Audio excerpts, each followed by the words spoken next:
The vastness of space stretched endlessly beyond the grand observation deck of the royal cruiser Archeon, its reinforced glass glowing faintly under the soft illumination of the ship's interior. Prince Kael Tarian stood with his arms clasped behind his back, his sharp blue gaze fixed on the fleet maneuvering in the distance. Rows of massive starships moved in perfect geometric formations, their polished hulls catching glints of light from a nearby star. The display was meticulous, a testament to centuries of tradition, but to Kael it felt like watching an ancient dance long past its prime. He exhaled sharply, his breath fogging the cold glass. The hum of the ship's engines vibrated faintly beneath his boots, a rhythmic pulse that felt like the heartbeat of a dying beast. Kael's hands clenched, nails biting into his palms. 1,000 years of this, he muttered under his breath, his voice tinged with frustration. And we call it strategy. Behind him, the soft click of footsteps echoed in the otherwise silent chamber. General Renard stepped into view, his ceremonial armor gleaming under the dim lights. His face was as rigid as the traditions he so fervently upheld, every line etched into his skin a testament to years of unwavering loyalty. "Your Highness," Renard said, his voice measured but firm. "The fleet is performing flawlessly, as always. They are prepared to defend the Empire against any threat." Kael turned slowly, his expression unreadable. "Defend?" His voice carried an edge now, sharp and cutting. "Is that what you call this parade? These formations were designed to intimidate opponents who've been dead for centuries. They're predictable, stagnant. An enemy with half our firepower could tear through them." Renard's jaw tightened, but he maintained his composure. "Our tactics have stood the test of time, Prince Kael. They are the foundation of the Empire's strength." Kael stepped closer, his piercing gaze locking onto the general's. "Strength?" he asked, his voice dropping to a dangerous whisper. "Tell me, General, was it strength when we lost half our fleet in the Viridian Nebula last cycle? Was it strength when rebels using scavenged ships outmaneuvered us, while we clung to these traditions?" Renard stiffened, his silence speaking louder than words. The sound of a distant alarm broke the tension. Kael's personal communicator buzzed at his side, and he retrieved it swiftly. The voice on the other end was crisp, urgent. "Your Highness, the Emperor requests your presence in the command chamber immediately." Kael nodded grimly and turned to leave, the fabric of his dark uniform rustling softly as he moved. Renard followed in silence, the air between them heavy with unspoken conflict. The command chamber was a cavernous space at the heart of the Archeon. Its centerpiece was a massive holographic display projecting a detailed map of the Empire's territory. Red markers blinked ominously along the edges, indicating incursions that seemed to multiply with each passing moment. Around the room, high-ranking officers stood in tense clusters, their hushed conversations blending into a murmur of anxiety. Emperor Valentarian stood at the head of the room, his presence commanding despite the weariness that lined his face. His robes, a deep crimson adorned with golden insignias, flowed like liquid fire as he turned to face Kael. "Father," Kael began, bowing slightly, "you summoned me." The Emperor's gaze was heavy, weighing not just his son but the burden of the Empire itself. "The outer colonies are under attack," he said, his voice deep and resonant. "Rebel forces have struck 3 key installations in the past 72 hours. Our fleets were outmaneuvered, again." Kael's fists clenched at his sides. "Let me lead the counterattack," he said without hesitation. "Our tactics are failing because they're predictable. I can change that." Valen's eyes narrowed. "Change? Is that what you think we need?" "Yes," Kael replied, his voice unwavering. "We're fighting enemies who adapt faster than we do, who think differently. Our strength isn't enough if it's trapped in the past." A murmur rippled through the gathered officers, some nodding in agreement, others exchanging skeptical glances. General Renard stepped forward, his voice ringing with conviction.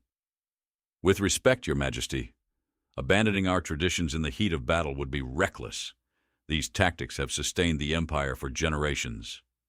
Kael's anger flared. "And they're dragging us to ruin. You call them traditions, I call them a noose around our necks. Enough! Valen's voice boomed, silencing the room. He turned to Kael, his expression unreadable. Your frustration is justified, but your tone is not. I have made my decision. Kael felt a flicker of hope, only for it to be extinguished by his father's next words. You will not lead the counterattack. Instead, you will go to Earth. The room fell silent, the weight of the declaration hanging in the air. Kael's brows furrowed in confusion. Earth? He repeated, the word tasting foreign in his mouth. Valen nodded. Their tactics are unconventional, their methods unorthodox. If you are so convinced that change is what we need, then you will learn from them. Observe their strategies, understand their strengths and weaknesses, and when you return, perhaps you will have a better understanding of what this empire truly needs. Kael's initial shock gave way to a simmering defiance.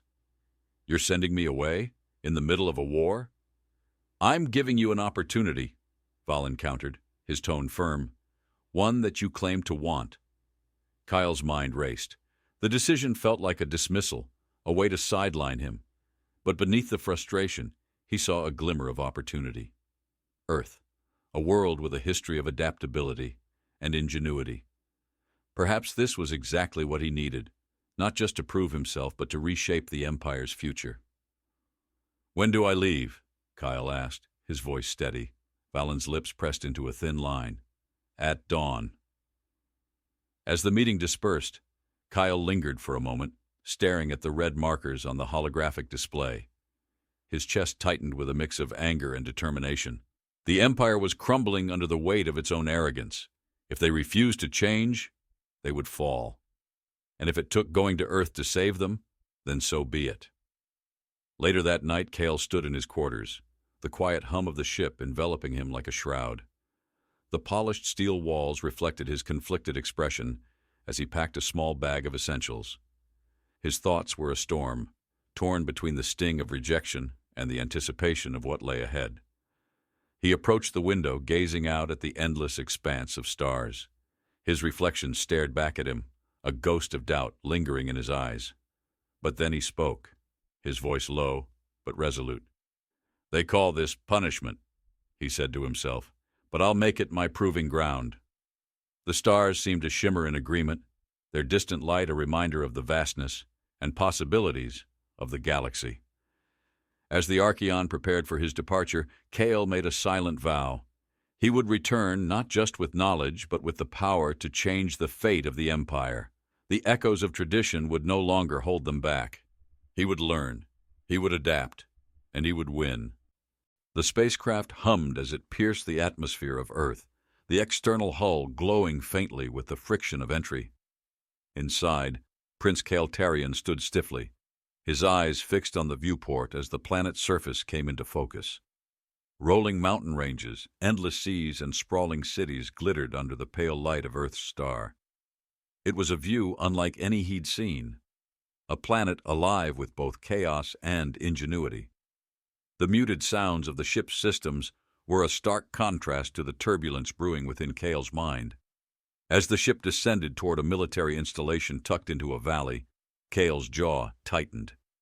He wasn't here by choice, and every detail of Earth, the inconsistent geometry of its structures, the patchwork of green and gray on its surface, seemed to mock the order and precision of his homeworld.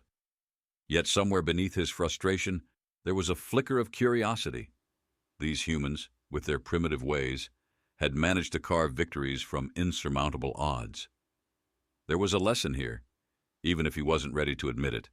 The landing was smooth, the hiss of pressurized doors breaking the silence.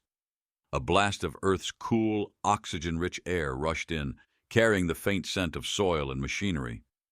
Kael stepped forward, his boots clanging on the ship's ramp as he descended. He squinted against the early morning sun, its light cutting through a thin layer of fog that clung to the surrounding mountains. Soldiers in dark uniforms stood in tight formation, their posture rigid and eyes sharp. The air was heavy with discipline, yet there was a vitality in their movements that Kael couldn't ignore. At the head of the formation stood Commander Ethan Vance, a tall man with a chiseled face etched with years of command. His steel-gray eyes met Kael's with neither hostility nor deference, only a quiet intensity that demanded respect. "Prince Tarian," Vance said, his voice clipped and professional. "Welcome to Earth." Kael nodded, his expression impassive. "Let's dispense with the pleasantries, Commander. I'm here to learn." "Good," Vance replied, his tone giving no room for arrogance. "You'll find our methods are as direct as they are effective. Follow me." The military base sprawled like a fortress carved into the land, its structures functional and unadorned. The faint tang of metal and oil lingered in the air, mingling with the earthy scent of nearby trees. Kael's boots scuffed against the gravel pathways as Vance led him through training grounds buzzing with activity. Soldiers sprinted through obstacle courses, their grunts of exertion blending with the sharp bark of instructors. Others practiced hand-to-hand combat in dusty arenas, their blows landing with visceral thuds that echoed through the crisp morning. "This is where we forge our edge," Vance said, gesturing to the sprawling grounds. "Our soldiers don't rely on technological superiority. They rely on themselves, their instincts, their adaptability, their grit." Kael's eyes flicked to a group scaling a sheer wall, their fingers scrabbling for holds on the rough surface. "Impressive," he admitted, though his voice was laced with skepticism. "But brute force isn't enough to win wars." "Agreed," Vance replied, a faint smirk tugging at the corner of his mouth. "That's why we train for the mind as much as the body. You'll see." The first test came in the form of a combat simulation. Kael was outfitted with Earth-standard gear, lightweight armor and a rudimentary rifle. The equipment felt clunky compared to the sleek precision of his homeworld's arsenal.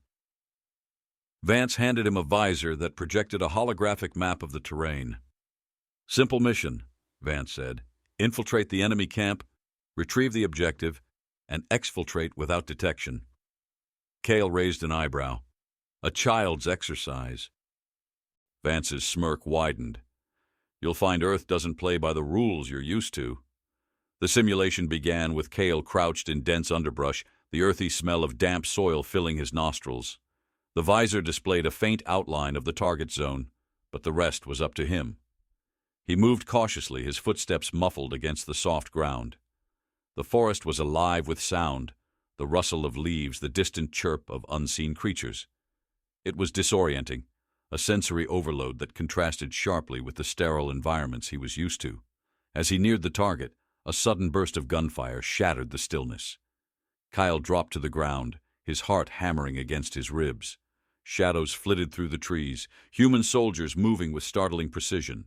They didn't charge in formation, they spread out using the terrain to their advantage. Kael's instincts screamed at him to retreat, but he forced himself to stay low, studying their movements.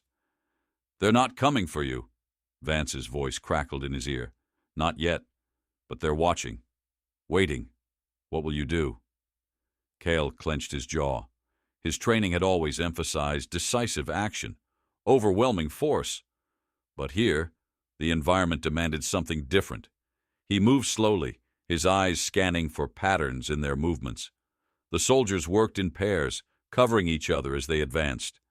When he saw a gap, he slipped through it like water through cracks, his breath steady and controlled. By the time he reached the objective, his muscles burned, and his uniform was streaked with mud.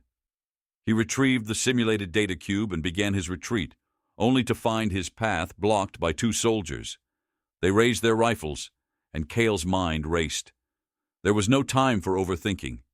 He dropped into a roll, coming up firing. The simulated rounds struck true, and the soldiers dissolved into holographic static. "Well done," Vance's voice came again. "But tell me, did you react, or did you adapt?" Kael didn't answer. He wasn't sure himself. The day continued with grueling drills. Kael ran until his lungs burned, crawled through mud under simulated fire, and climbed walls slick with artificial rain. Every movement tested his endurance, every task pushed his patience. Yet, amidst the sweat and exhaustion, something began to shift. He started noticing the way Earth's soldiers worked, not as cogs in a machine, but as individuals united by a common goal. They communicated with hand signals, adjusted their plans on the fly, and trusted each other implicitly. That evening, Kael sat alone in the barracks, the distant hum of the base a constant reminder of his alien surroundings. His muscles ached, and his mind buzzed with everything he'd seen. Earth soldiers weren't bound by rigid doctrines. They fought like the environment around them, unpredictable, adaptable, alive. A knock at the door interrupted his thoughts. Vance entered, his expression unreadable. "Not bad for your first day," he said, leaning against the frame. "But if you think this is hard, you're in for a rude awakening." Kael met his gaze. "You push them to their limits." Vance nodded. "Because war doesn't care about limits. It's messy, chaotic. If you can't adapt, you die. Simple as that." Kael stared at the floor, the weight of Vance's words sinking in. For the first time, he saw a glimmer of truth in Earth's approach. It wasn't just about survival. It was about outthinking the enemy, turning chaos into opportunity. As Vance left, Kael lay back on the cot, his mind racing. He had come to Earth to learn their tactics, but what he was beginning to see was something far deeper. They weren't just soldiers. They were thinkers, survivors, creators, and he would have to become all of those things if he was to return home ready to save his people. The sound of boots pounding against the earth echoed through the training ground as Kael sprinted, the weight of his uniform and gear pressing down on him like a constant reminder of his limits.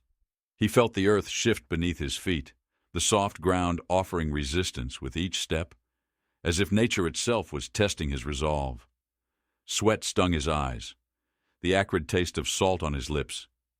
But he couldn't stop. Not now. Today's exercise was different from the simulations he had participated in before. This was real.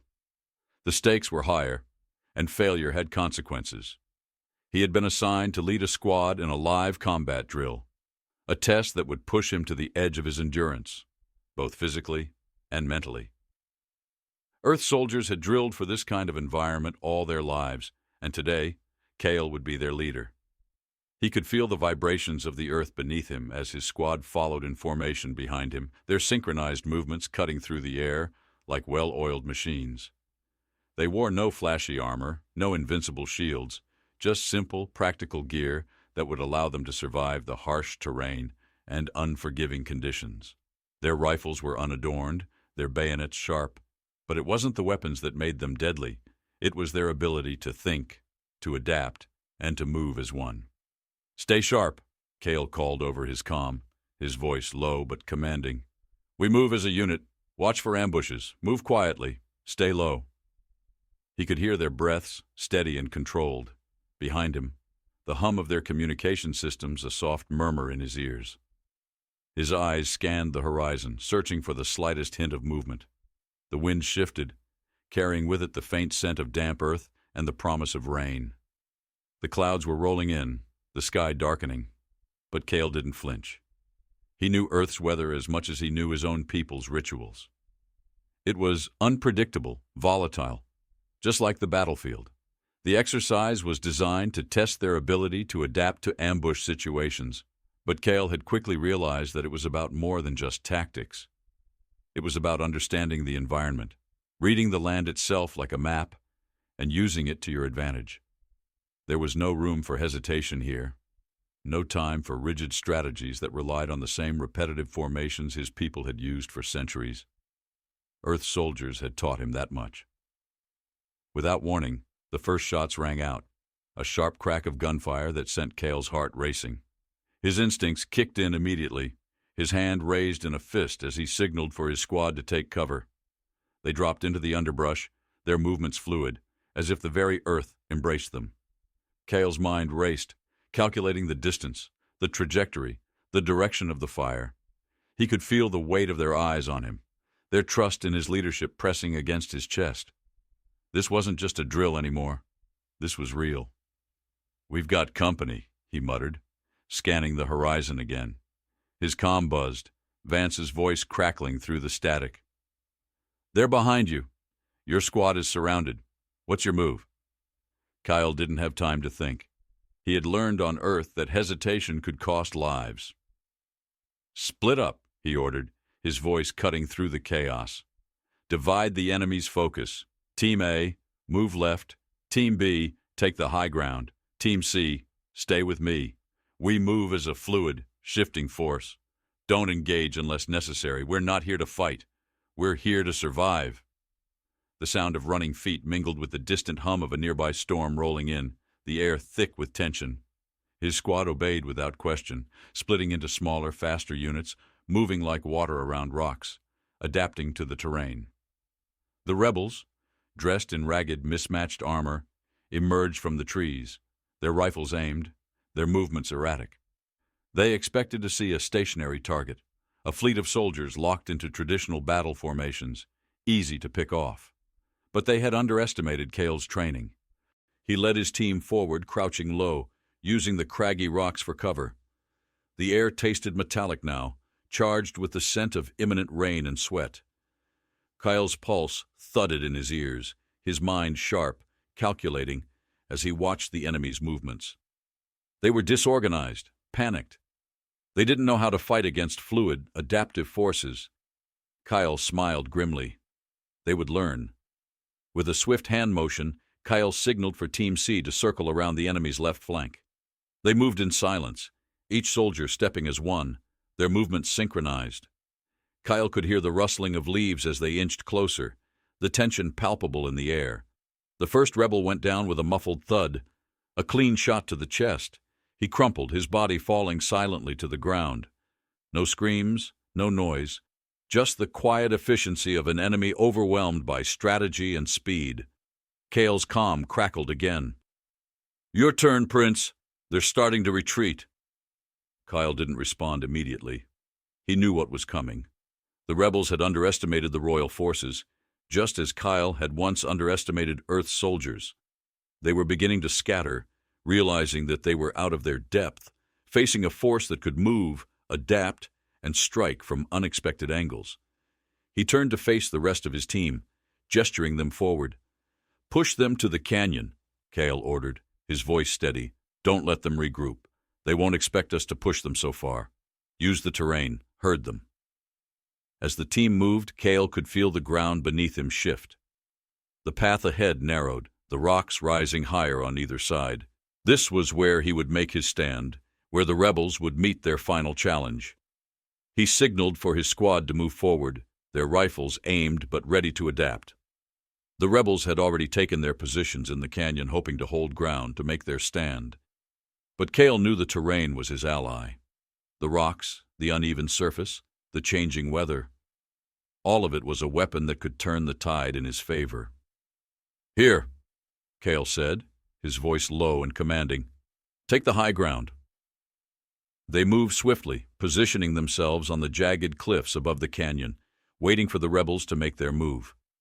The rain began to fall in sheets, the sound of it pelting the rocks, drowning out everything else. The rebels, now boxed in, had nowhere left to run. They turned, their faces filled with panic as they saw the royal forces above them. Kael's heart pounded in his chest, not from fear but from the thrill of understanding. It wasn't about brute force. It was about forcing the enemy to play by your rules. It was about using the land, the weather, the chaos itself to trap them. Kael smiled grimly as he gave the order to close in. The battle ended with no bloodshed, only the quiet surrender of the rebels, trapped by their own miscalculations. "Good work, Prince," Vance said over the comm. "But you've only scratched the surface." Kael looked out over the battlefield, his gaze lingering on the wet rocks below. The rebels had been defeated, but Kael felt something stir within him. This was just the beginning. He wasn't just learning to fight. He was learning to think, to outsmart, to adapt. And the more he understood Earth's way of war, the more he realized that it wasn't about power. It was about evolution. But there was something deeper still, something he hadn't quite grasped, something about human nature, about their willingness to fight not for glory, but for survival. As he led his team back to the base, the rain beating down harder now, Kael knew that the real battle had only just begun. Earth's lessons had opened his eyes, and now he would have to take those lessons home. But the true test would be whether he could convince his people to change, to think differently. And with that thought, a new kind of resolve settled within him. He wasn't just going back to save his people. He was going back to lead them into the future. The hum of the spacecraft's engines was a constant, soothing vibration under Kael's feet, but it did little to calm the storm that churned in his chest. Earth had given him a glimpse of what warfare could be, something raw and real, something his people had long forgotten. Now, as he neared his return to the Empire, he felt a weight settling on his shoulders, heavier than any armor he had worn. He had learned to adapt, to think, to move with the chaos of the battlefield. But would the Empire, bound by millennia of tradition, accept it? The ship's sensors pinged as they entered the royal system, and Kael's gaze hardened, the blue light of the stars flickering in his eyes. The familiar landscapes of his homeland began to take shape on the screen, the sprawling cities, the gleaming spires of the royal capital, and the military ships that protected them. The air outside his ship was crisp, familiar, but it felt suffocating now, weighed down with the expectation of what was to come. As the ship touched down on the Imperial fleet's landing deck, Kael took a deep breath. The sudden rush of pressure as the airlock sealed was followed by the soft hiss of the hatch opening, revealing the familiar figures of his father's most trusted generals. They stood rigid, their expressions cold and unreadable, like statues forged in stone. "Welcome back, Prince Kael," General Renard greeted, his voice as flat as the surface of an untouched lake. Kael didn't respond immediately. Instead, he surveyed the scene. His mind was racing, calculating, preparing for the moment when he would have to explain the new strategies he had learned. He was no longer just the prince. He had seen the raw power of flexibility, and he knew that change had to come. "Thank you, General," Kael replied curtly, his eyes meeting Renard's. "Where's the Emperor?" "Your father is waiting for you in the war room," Renard answered, his voice colder now, as if sensing Kael's inner tension. "There's much to discuss." The war room was just as Kael remembered it, an imposing chamber of dark metal, the walls lined with tactical displays and holoprojectors, a place where strategies were born and battles were won. But now, it felt like a tomb. His father stood at the center of the room, surrounded by his most loyal commanders, their faces drawn tight with worry. "Father," Kael said, stepping forward, his voice calm despite the storm raging inside him. "You wanted to see me?" Emperor Valen's eyes flicked to him, weary but sharp. "Yes. We've received word from the outer colonies. The rebels have gained ground. Again. This time, they've employed tactics we haven't seen before. Our fleets were caught off guard." Kael swallowed the bitter taste in his mouth. He had known this was coming. The very strategies he had learned on Earth were now being used against the Empire. He could feel the weight of the moment press down on him, the eyes of the generals boring into his back as they waited for him to speak. "The reason we've been caught off guard, Father, is because we are still fighting wars that were won centuries ago," Kael began, his voice steady despite the uncertainty gnawing at him. "The rebels, they've adapted. They've learned to use small, fast units, hitting weak points, disappearing before we can react." The generals muttered amongst themselves, their skepticism palpable. Renard stepped forward, his face hard. "What do you propose, Prince? That we abandon our ways? Our fleets are unmatched. Our tactics have kept us safe for generations." "They have kept us safe," Kael agreed, "but they are no longer enough." His words hung in the air, thick with the weight of what they implied. "We must adapt. The enemy uses chaos as a weapon, and we can't beat them by fighting like we always have." A murmur rippled through the room, but Valen raised a hand, silencing them. His gaze, though stern, was laced with something close to weariness. "And what do you suggest, Kael? You spent months on Earth. Did you bring back some new magic, some trick that will save us?" Kael's heart beat faster. "Not magic, Father. Strategy. I've learned how to think differently, how to fight when your strength isn't enough. The Empire has the technology, the firepower, but we've forgotten how to think in the moment. We need to fight like Earth fights." The Emperor's eyes narrowed, his expression unreadable. "Earth?" His voice was like ice. "You want to base our tactics on that primitive planet?" "Yes. Kael said firmly. We've been fighting the same way for centuries. Predictable. And now, our enemies use that predictability against us. I've seen it on Earth. Small, coordinated units that act independently, that use the terrain to their advantage. The key is flexibility, adaptability. The enemy has the edge because they can think on their feet. We need to do the same. The generals exchanged uneasy glances, their skepticism growing. Kael knew they weren't ready to hear what he was saying. He could see the doubt etched into their faces, but he had come too far to turn back now. I'm not asking you to abandon tradition, Kael continued, his voice gaining strength. I'm asking you to blend it with something new. We keep our power, our firepower, but we learn to think like the enemy. We learn to strike where they least expect it. And we do it quickly. Valen's gaze held Kael's, searching, probing. And you think your time on Earth has given you the answers we need? Kael's chest tightened, but he stood tall.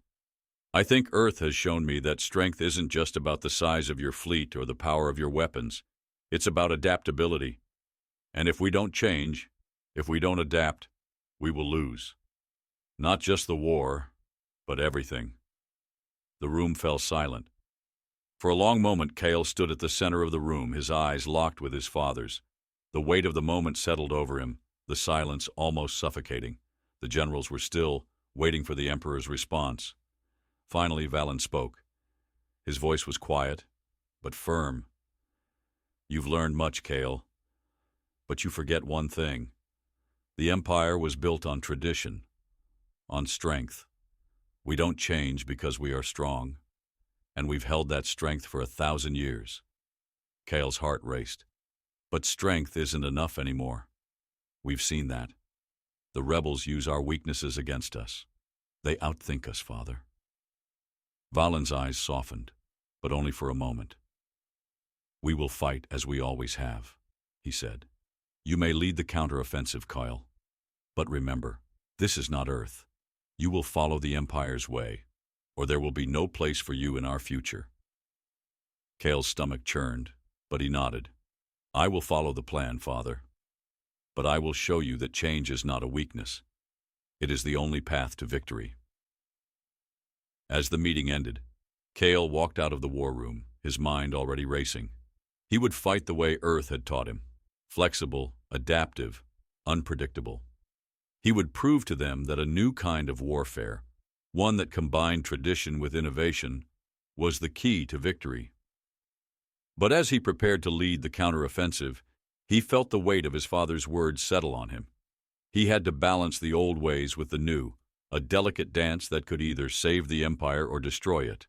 And he was running out of time. Kael stood at the command deck of his flagship, the Valoris, staring out into the vastness of space. The enemy fleet, once a distant threat, now loomed ahead like a storm on the horizon.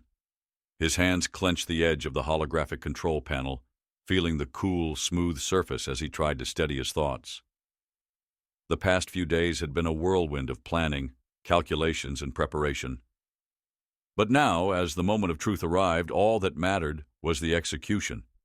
His father, the Emperor, had reluctantly granted him command, but Kael knew this was more than just a battle. It was a test of everything he had learned on Earth. A test of the Empire's future.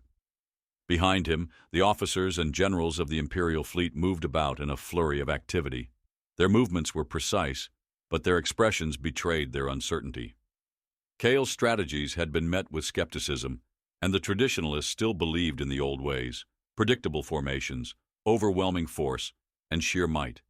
They didn't yet understand what Kael had learned. It wasn't about raw power. It was about control, adaptability, and using the environment to your advantage. His comm system buzzed, and the familiar voice of General Renar crackled through. Prince Kael, the enemy is approaching. We're ready for your orders. Kael straightened, his mind now clear, focused. Initiate Operation Earthbound, he commanded, his voice cutting through the tension. Divide our forces into small, coordinated units. We strike where they don't expect it. We use the terrain, the asteroids, and the nebulae to guide our movements. Move quickly, move silently. Don't give them time to react. There was a brief silence on the other end. Renard's voice returned, laced with disbelief but also a growing respect. "Understood, Your Highness. We'll execute as planned." Kael glanced at the map displayed before him. An intricate web of stars, planets, and strategic points. His finger traced the lines, mapping out the unpredictable routes his forces would take. The enemy fleet, larger and more powerful, was still confident, still relying on their age-old tactics. They had underestimated him, and Kael intended to make them regret that. As the Valoris moved into position, Kael allowed himself a moment of reflection. He thought back to the training on Earth, the simulations, the drills, the soldiers who had taught him what it meant to adapt. The key, he realized, wasn't in overwhelming force. It was in taking the enemy by surprise, making them second-guess every move. The rebels had learned Earth's tactics, but they had only scratched the surface. Kael had gone deeper. He had learned the spirit of adaptability, and now he would make it his weapon. The first phase of the operation began with a sudden, calculated shift. The Imperial fleet scattered into smaller groups, each one equipped with the same precision and fluidity Kael had witnessed on Earth. They moved with purpose, cutting through space in every direction, using the cover of asteroid fields to shield their approach. The enemy, expecting a traditional frontal assault, was caught off guard. Their massive warships moved in tight, rigid formations, predictable and vulnerable. Kael's squadron, led by his most trusted officers, emerged from the shadow of an asteroid, cutting across the path of a larger enemy cruiser. The ship didn't stand a chance. Within seconds, Kael's forces launched a quick, devastating strike. Blasts of energy crackled through the void, hitting the cruiser's weak points with surgical precision. The massive vessel exploded in a brilliant burst of light, sending shockwaves rippling through the enemy fleet. The battle had only just begun, but the tide had already begun to turn. The enemy's initial confidence crumbled as their ships scattered, trying to regroup. But Kael's forces were relentless in their pursuit. They moved like ghosts, striking from unexpected angles, disappearing before the enemy could respond. The Imperial fleet, once a massive, predictable force, had become something new, something fluid, something capable of adjusting in real time to the chaos of battle. "Kael, they're scrambling," Renard's voice came again through the comm, this time with a tone of disbelief. "The enemy can't keep up. They don't know where to focus their fire." Kael's lips curled into a grim smile. "Good. Let's keep it that way." The enemy fleet was disoriented now, reacting to every move, second-guessing themselves. Kael knew the real key to victory was understanding the psychology of war. It wasn't enough to outfight the enemy. You had to outthink them, force them into positions where they couldn't win. He had watched Earth's soldiers do this with astonishing clarity, using misdirection, feints, and traps to create doubt and confusion. And now he was doing the same. As the battle raged on, the gap between the two forces widened. The Imperial fleet, now empowered by Kael's strategies, moved with ruthless precision. The enemy, still struggling to regain control, found themselves overwhelmed. Kael's fleet didn't just fight with weapons, they fought with their minds, exploiting every weakness and turning the battlefield into a chessboard where every piece moved with purpose. The final blow came when the enemy's flagship, the Manticore, attempted a desperate charge. Kael had anticipated this move. He watched as the enemy fleet tried to regroup and protect their command vessel, their last hope of turning the battle in their favor. But Kael had already set the trap. The Manticore moved into position, its cannons primed for a final strike. But as it fired, Kael's fleet appeared from every direction, cutting off every escape route, flanking them on all sides. The Manticore was surrounded, its weapons useless against the coordinated assault from all angles. Within moments, the massive ship was disabled, its systems fried by energy pulses and tactical strikes aimed at its weak points. The enemy fleet was in chaos. Their flagship had fallen. Their command structure was shattered.